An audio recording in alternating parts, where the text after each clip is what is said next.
একটি অত্যন্ত সুশৃঙ্খল সংগঠন। আপনারা যারা স্বেচ্ছাসেবক দল করতে আগ্রহ প্রকাশ করেছে, মনে রাখবেন সর্বপ্রথমে আমাদের শৃঙ্খলার কথা, আমাদের বিনয়ের কথা। সামনের দিনগুলো অনেক কঠিন পরিস্থিতি যাবে। যারা স্বেচ্ছাসেবক দল করবে তাদের প্রতি আমার বিরুদ্ধে আহ্বান থাকবে, মানুষের দ্বারা যাবে, আপনার বিনয়ে আমার সমর্থন বাড়বে। 5 তারিখের পর থেকে দেখতেছি আমাদের কিছু কিছু নেতা এত বড় নেতা হয়ে গেছে, কর্মীদের সালাম দেয় না,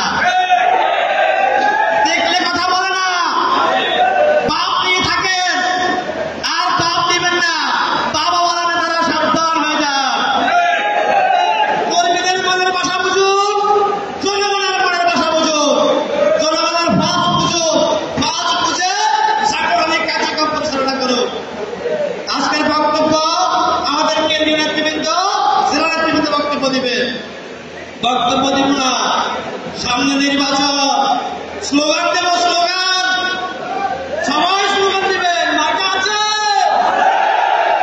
আগামীর কোনো মার্কা আছে, আপসীর কোনো মার্কা আছে, দেশবাসীর কোনো মার্কা আছে।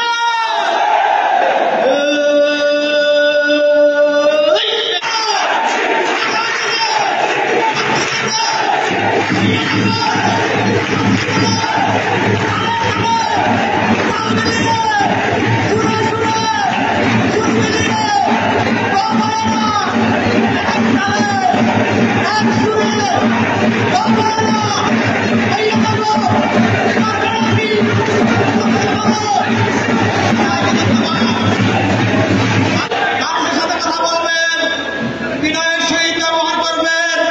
তারা সেটার পক্ষে আগামী নির্বাচনের ফেব্রুয়ারিতে নির্বাচন হবে, তারা শেষের পক্ষে মানুষের কাছে ভোট চাইবে। আমরা আশা করব আপনাদের ব্যবহারে, আপনাদের বিনয়ে আমাদের ভোট বাড়বে। এই আশাবাদ ব্যক্ত করে যারা কর্মী সভায় উপস্থিত হয়েছে সকলকে ধন্যবাদ জানিয়ে, নেতৃবৃন্দের প্রতি কৃতজ্ঞতা জানিয়ে আমি আমার সংক্ষিপ্ত বক্তব্য শেষ করছি।